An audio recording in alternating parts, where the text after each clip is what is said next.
Okay, now for the fucking tragedy of the year. Absolutely tragic game.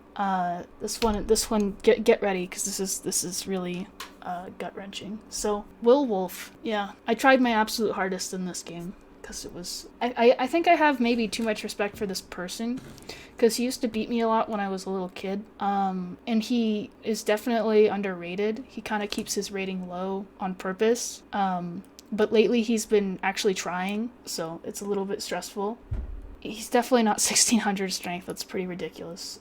But yeah, okay. So he played e4, and he knows a lot more opening theory than I do. It's just he knows the theory in openings that are not exactly sound, but if you know them really well and I don't, I could easily lose. So I did not play e5 purely because switching from c5 to e5, my main focus has been on like Roy Lopez and good stuff so far. I haven't gotten to all the sidelines and all the that's why I keep losing in the fried liver. Also, I know he plays King's Gambit, and I don't really know how to play against that yet. I haven't gotten there. So I decided to play c5, and I was pretty sure it was gonna be a wing gambit type thing. I thought he was gonna do some sort of wing gambit at some point. But then he went for this immediately, and he went f4. And this is a thing, obviously, and it's not good, but it's also just like a position I don't know how to play. And let me get my score sheet out so I can show how much time I was spending. Time management is not my forte. Alright. So I play knight c6, which is the best move, just defending my pawn.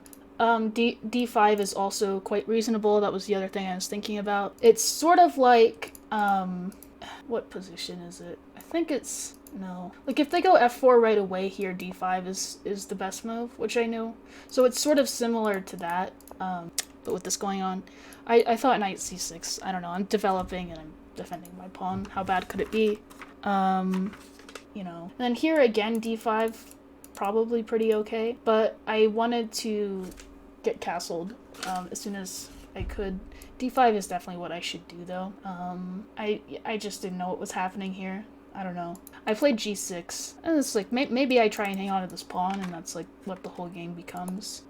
And then he plays bishop c4. Okay, and the way a lot of my games with him go, over the board, like long rated, he does this where, like in the Swift Mora sometimes, he just like sacks on f7 when it's completely unsound, and then like resigns a few moves later, because it obviously doesn't work. So I was sort of expecting that.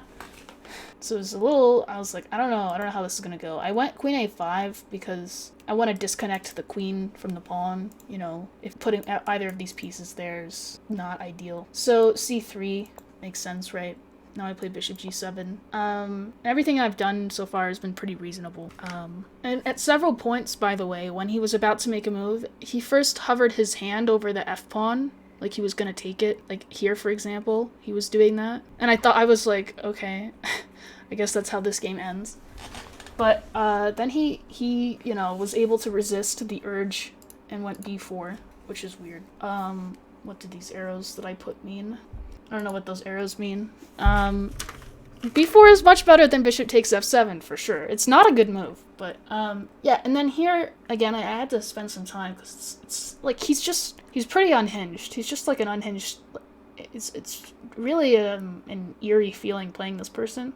Yes, he's a psychological player. And I try not to let it get to me, but at the same time, like, it's just kind of like, it's just a little bit upsetting, like how little self-preservation, he has no sense of self-preservation, and it's just a little unsettling. He throws shit at you, makes it complicated, and he gets lucky sometimes, which is exactly what happened in this game. So I was spending all my time, every single move, being super fucking careful, because I didn't want, like, some goddamn disaster to happen. But what this does is, okay, it runs down my time, and it makes me exhausted. So, okay, yeah, knight takes b4 is definitely something I considered for a long time. Probably this night. But, I don't know, this is just too much. I thought, like, it's interesting looking, but I think what my move is by far the best move when it's more practical. So queen b6, And now he has he still has to defend both of these pawns. I'm just keeping an eye on everything, I'm also sort of playing against the c1 bishop a lot of the time. It's very hard for him to do anything with it. So I thought, queen b6 makes sense. Okay. Now he goes queen b3. And knight h6 was my instinct. But at the same time, I was pretty sure he was going to take on, or like go here or something and like try and sack here. And I thought that would be fun for him, just the way he is. I was like, I don't know, e6 kind of shuts down all of his stupid ideas, and I thought that was the most discouraging for him. So okay, he goes knight a3, which is just not a good move, but it's just not good. I don't know what to say. He's trying to get something going on the dark squares. I don't know, I'm already like +3 here. Okay, it's a lot of arrows. Let me decipher what I was telling Josh. I know what some of these arrows mean. Okay, so the bishop sucks. The bishop can't develop. This is a pretty strong fucking bishop. He can't castle. I think that's pretty much what I was pointing out. So, I'm just like +4 here. My move was not so good. I should just play d5 here, but I feel like d5 is a little bit scary. I don't know. I guess it shouldn't be, but it was freaking me out a little bit. Like, oh, he just takes my knight. Yeah, I don't know. I was just being overly paranoid. d5 is good. I went knight d4, which allows him to equalize for like half a move, which he didn't do correctly. So he's pretty good. He was able to equalize with white for half a move. And my idea, I wanted to cover the d6 square with my queen, and I wanted to trade the pieces. Because I'm just up a clear pawn, just trying to convert. So, okay, he takes, and then he goes here, which is a bad move. He should play a4, I guess, which makes some sense, because if I go a6, he has a5, so it's a little bit annoying. I might even have to do something like this, is the problem, because I don't know how else I stop a5 from happening.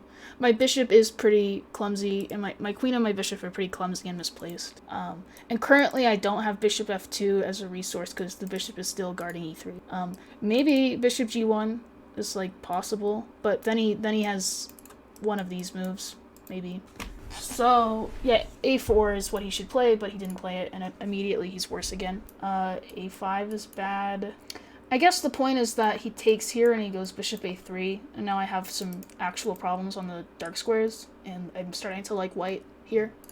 So yeah, but this move is just, it's just like, what the fuck is that? So I develop my knight, getting ready to bring it in here, and then he very excitedly was like, he kept reaching for the f pawn, like he was going to do this, which does absolutely nothing. He gets like one check, but he really wanted to do it. But then he stopped himself and he played a more reasonable move. He played a4 here, and he started playing like God for a few moves, which was annoying. This is a nerve-wracking position, because okay, I should be winning, but I don't know. Like at any moment I could make a mistake and just be worse. So at this point, I played knight f5, which is the best move, but I could also, in my head, I was like, I could see this being a really bad move, or like a decent one, or a good one, but I was just having a lot of trouble just fully understanding what's happening. So, okay, so he takes on f5, I take, I'm like +3, but he starts playing like God. Okay, so b5, and he's, trying to get some compensation on the dark squares, and I only have one move to keep my advantage, really, which I found, so I guess black to play and keep the advantage here. Because this is a difficult position. That's the thing. Like, yeah, what he's doing is stupid, but it requires me to be incredibly accurate in order to keep the advantage. And one small slip up, and it's just very easy for him to play. And how much time do I have here? So he has 73 minutes and I have 45 here. I have a 30-second increment though. First instinct is d5. Yes, so d5 is the right move. And it's what I played. So I'm having trouble with my queen and my bishop being clumsy and codependent, and the bishop not having any retreating squares, and this light squared bishop can't be developed. So naturally d5 is something to look at. Okay, because if he doesn't take, then I have connected passed pawns, he can resign. So e takes d is pretty much forced. But then here, obviously, I can't take on d6, because that loses to this. Yeah, and bishop c5, there's rook d1, so I can resign there. So here, I just very calmly played bishop d7, which was best. And now I'm ready to bring a rook to the c file. This pawn is very strong. My bishop's very strong. This king's stuck in the center. My king is relatively safe as it is, and he is running out of stupid ideas. Okay, a5, requiring some thought. So if I just go queen c5, I mean, I guess the move order doesn't matter so much. I could go queen c5 and then here and then here. It's essentially the same thing. I played bishop f2 first, just making another square for my queen, because otherwise it's like close to getting trapped. And I don't want to have to do that. It's gross. So king e2 is best move here. And now if queen c5 and bishop a3 is not ever working because of queen e3, because he can't really stop looking at the square. So I went queen c5, and yeah, now he goes rook f1. Okay, now I have another only move to not be worse. And the thing is, most of his moves are somewhat natural. Mostly what he's doing is he's just going forward and he's making threats. Like, he's not really putting a lot of thought in any of these moves. He's just doing what requires the most accuracy from me, and he's wearing me out. So I think, the only move is probably pretty obvious, but I saw this ahead of time.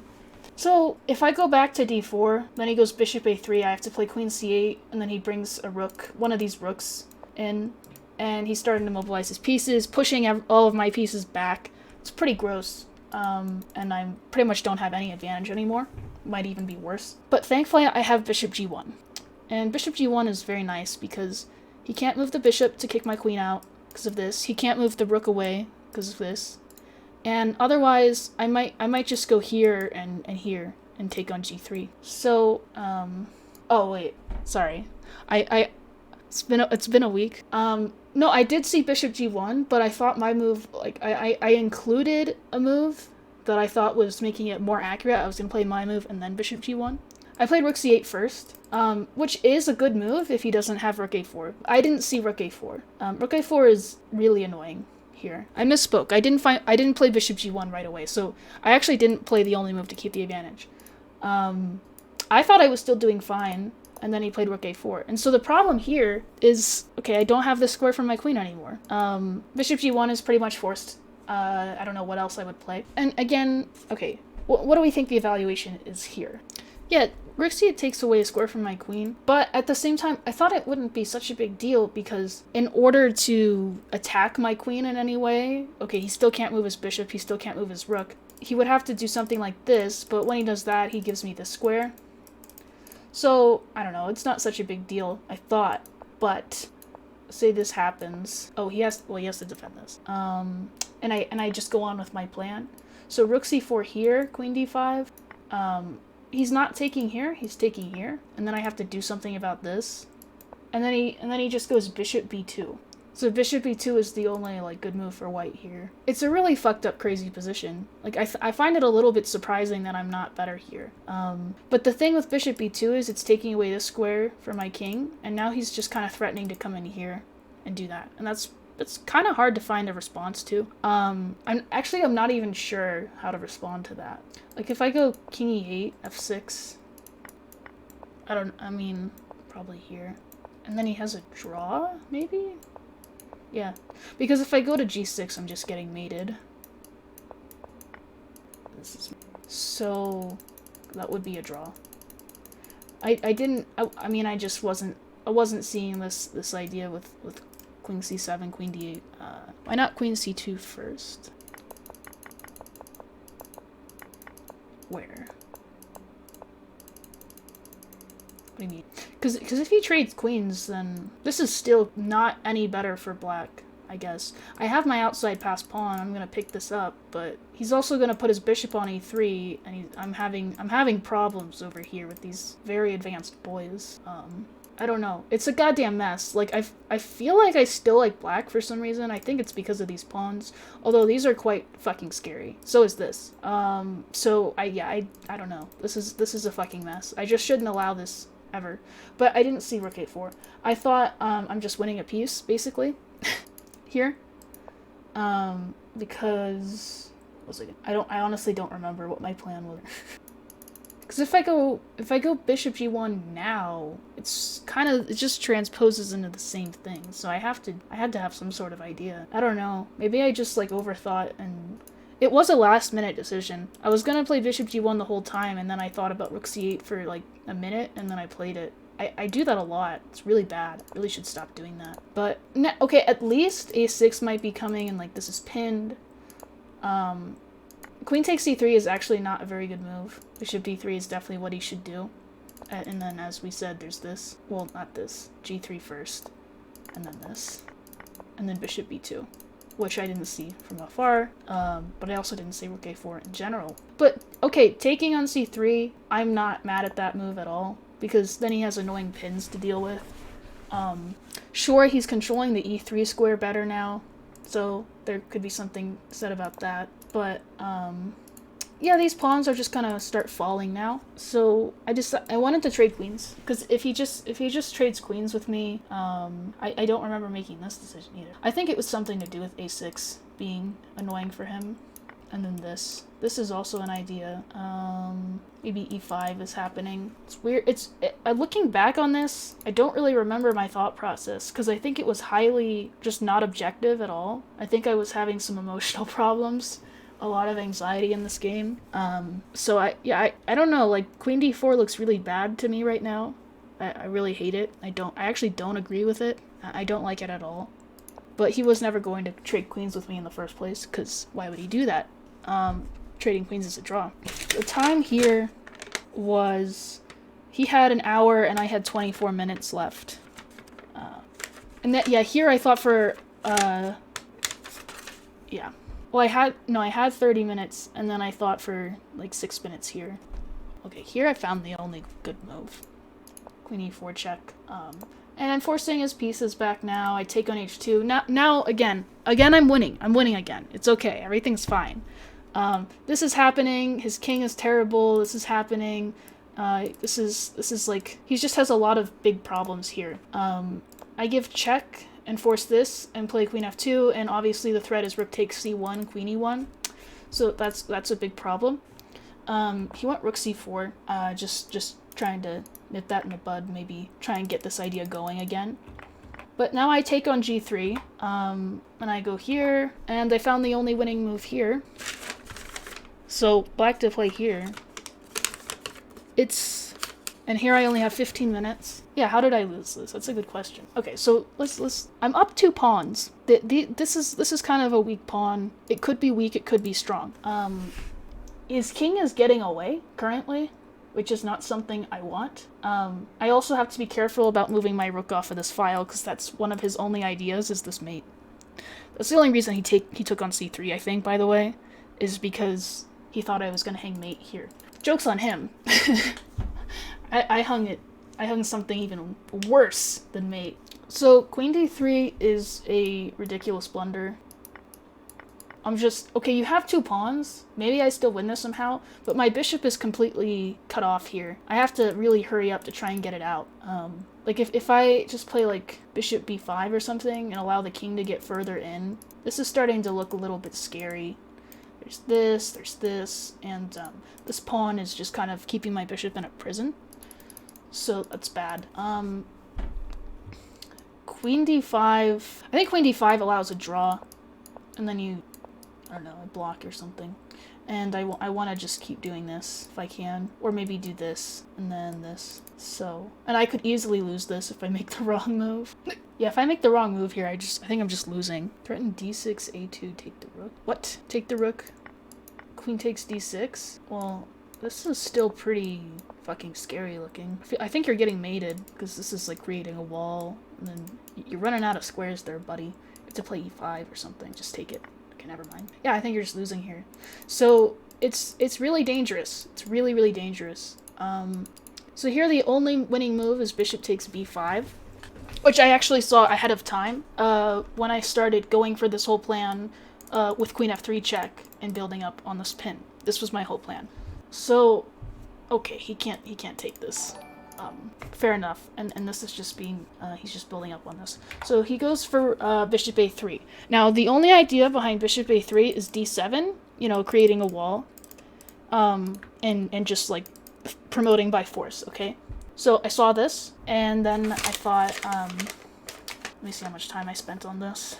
So I played bishop takes d3 check, and then here, I thought till I had under 10 minutes, and I was like, okay, king e8 allows, like, this stuff happening, and, like, allowing his rook to get on the 7th rank, and that, I said to myself, I want to go for a more practical win here, because that looked complicated, and I spent a lot of time looking at that, and I was thinking about allowing him the least amount of counterplay, so he just wants to resign. And then I had, basically the only reason I lost this game is because I hallucinated, because I thought I could play bishop b5 after d7. I thought rook takes a3 was check. And so I was thinking I'm sacking in exchange, but the 2 bishops and all the pawns is obviously an easy win, and easier than king e8. But that's not check. I don't know why I thought it was. But I went here, and I was like gonna do this, and then I realized it's not check, and that was that. So that was that game. I don't know. I don't know, man.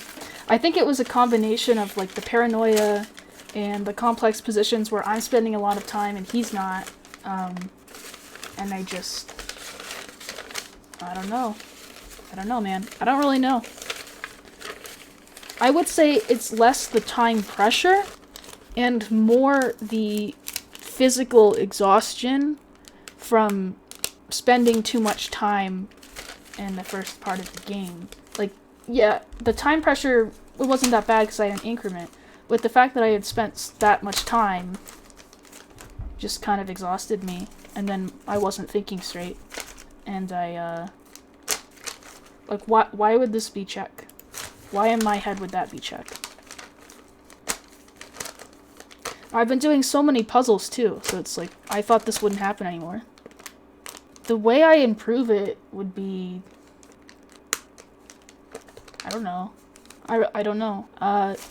Working on my, emotional problems there. Wait, let me read you a little piece from a chess book I was reading that I was like, wow, I feel personally called out by this comment. Took a picture of it. Errors such as the one in this game are usually the result of fatigue, time trouble, or some psychological weakness such as disappointment, apathy, or sudden distraction. Now, if that doesn't sum up like the last 5 losses that I had, I don't know what does. I feel like that sums me up as a chess player. Psychological weaknesses and fucking fatigue and time trouble. So, I don't know, man. I thought it was check.